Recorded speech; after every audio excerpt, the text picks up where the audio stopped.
মুখ্যমন্ত্রীর নির্দেশে মুর্শিদাবাদের পর ভাঙন কবলিত এলাকা পরিদর্শনে মালদা এলেন রাজ্যের দমকল মন্ত্রী সুজিত বোস।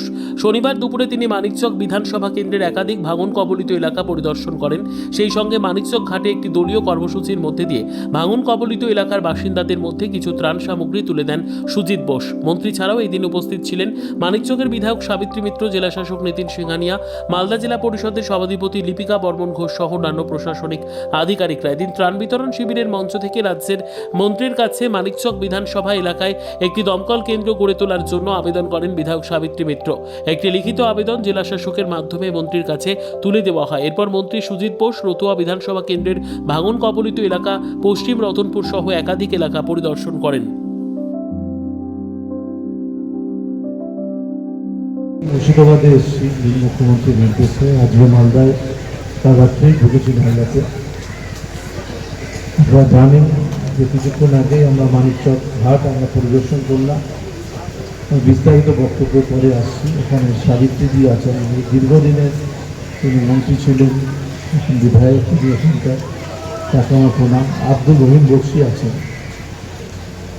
আমি দেখুন খুব সংক্ষিপ্ত দু একটা কথা আপনাদের বলবার জন্য এখানে কাল এবং গতকাল এবং আজকে দুদিন তুমি যদি একটু মুর্শিদাবাদ আর মালদাতে একটু জলটা দেখে নিয়ে। আমি আপনাদের বলি, আমাদের প্রিয় মুখ্যমন্ত্রী মমতা ব্যানার্জি তিনি কলকাতায় থাকেন বটে, আবার তিনি 5 তারিখে বিভিন্ন জায়গায় জেলায় বেরোবেন। তার সবসময় দৃষ্টি থাকে আপনাদের। আবার এও বললেন তুমি যখন যাবে হাতে করে কিছু শুকনো খাবার যদি পারো গাইড কোর্ট কিছু নিয়ে যাও। আমি গতকালও কিছু জায়গায় সুতি, ভরতপুর এবং আমাদের রাজধানীটা কোথায় গেছিলাম শামসারগঞ্জ ঘুরে এসেছি। আজকে মানিকচক এরপরে দেখুন সাবিত্রী বলছিল আজ থেকেই শুরু হচ্ছে পাড়ার সমাধান। পাড়ায় পাড়ায় পাড়ার সমাধান কাজ শুরু হচ্ছে।